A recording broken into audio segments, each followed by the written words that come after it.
Bloodborne, The Healing Thirst, Part 2 of 4.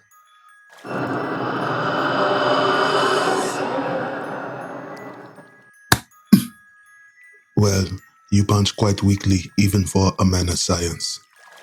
You whelp quite highly for a tool of blind faith. Not much a respecter of the healing church, I gather. I think you and your kind are a disease, worse than ashen blood. The healing church does not turn people into beasts. Every church turns people into beasts of one kind or another. So do most high offices. I am a mere priest. Then why are you in the gutter? To lift up those who may have fallen low. Have you? The answers change every day, and yet I am still here by choice. Then we have something in common. What's your purpose here? None of your damn business. What about you? I asked first. We could just pass by each other. Damn it. A priest who curses.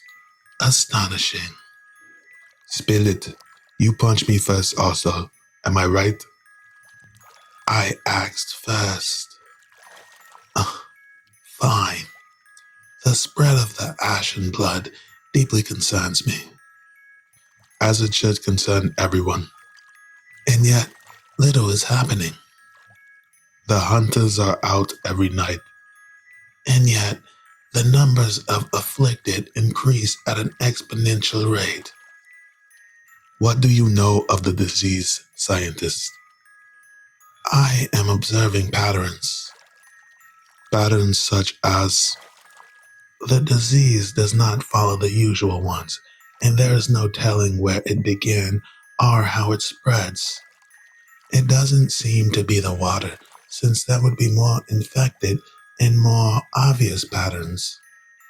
It can't be the air. Is there some connection in terms of food all may have partaken? I don't think so. Could it be a virus of sorts, perhaps transferable through saliva or other fluids? Perhaps. Certain diseases may well begin in the soul. Tell that to a syphilitic. I would, were he still coming through the mass, but he... What? He fell off.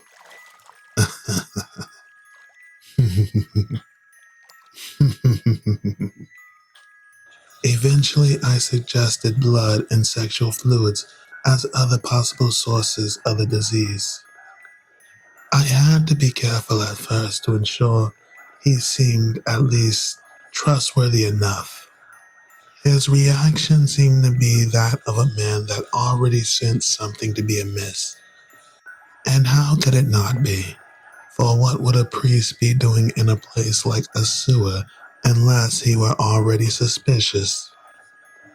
If he is to be believed, he was searching for any sign of what the infected hunter he knew may have been doing there. He knew the hunter was supposed to be elsewhere that day, and yet this is where he was found. No matter, I showed him my findings. I did not tell him everything, as trust cannot be given in its complete form. It must be earned over time. Now more subjects, more tests. My dear, terrifying, fascinating disease, show your true self. What a strange fellow. Fascinating surely, and whip-smart. Yet also ill-mannered, with a deep streak of arrogance running through his veins. And a weak left hook. Yet I find myself appreciating his company. Perhaps it is his curiosity. Another man searching for answers here in Yarnum and looking deeper than advised. Perhaps I have found a friend. Bless those who rise early, for they shall inherit the earth. Oh, I thought I was alone. I have merely Not slept, dear Mathilde. How are you doing this fine morning? Concerned about the state of the world and grateful for what remains of it. What of you, Alfredius? What great mystery are you after today? Merely attempting to save the land and allow Yonam to thrive again. Discover the truth of eternal life and grasp the truth of death and all that. Oh God, I apologize. I didn't realize.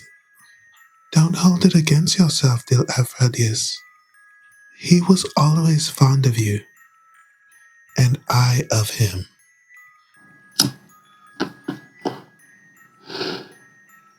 I am very sorry for your loss, Mathilde. Thank you. What is something amiss?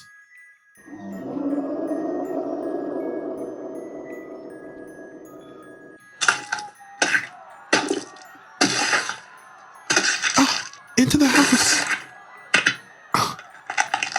Inside now!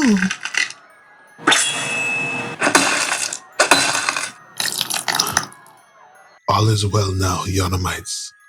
Now proceed with your day. There was nothing to be done. While you're on your walk to God knows where, a hunter simply perished. We cannot allow the disease to sit unattended. When ash and blood and the waters of Yonam become one, the unimaginable shall rise.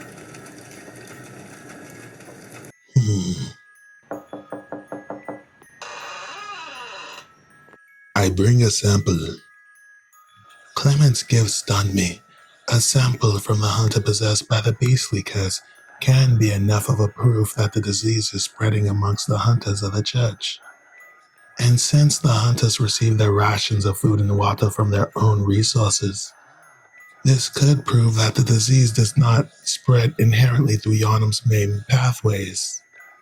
Clement also brought a gift of old blood, which I intend to examine later. Though, of course, one would ideally possess a live subject for proper testing. Perhaps I can come one step closer to knowing how the old blood counteracts the system of the disease. Or perhaps whether it is the true culprit. I am beginning to like this man. Perhaps he is truly on my side.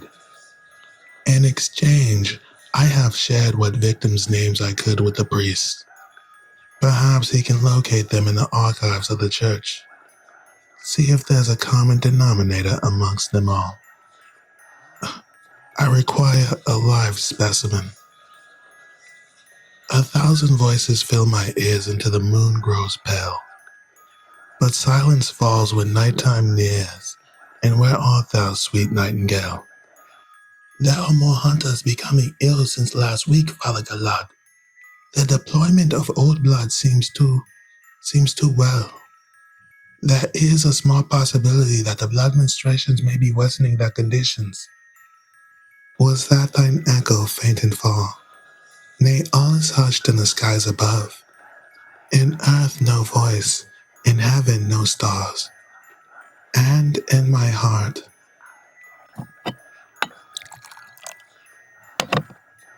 a live specimen, of course. No dream of love. Nonsense. And if you had eyes, if you only had eyes, you could see. After all, I am still alive. Gods.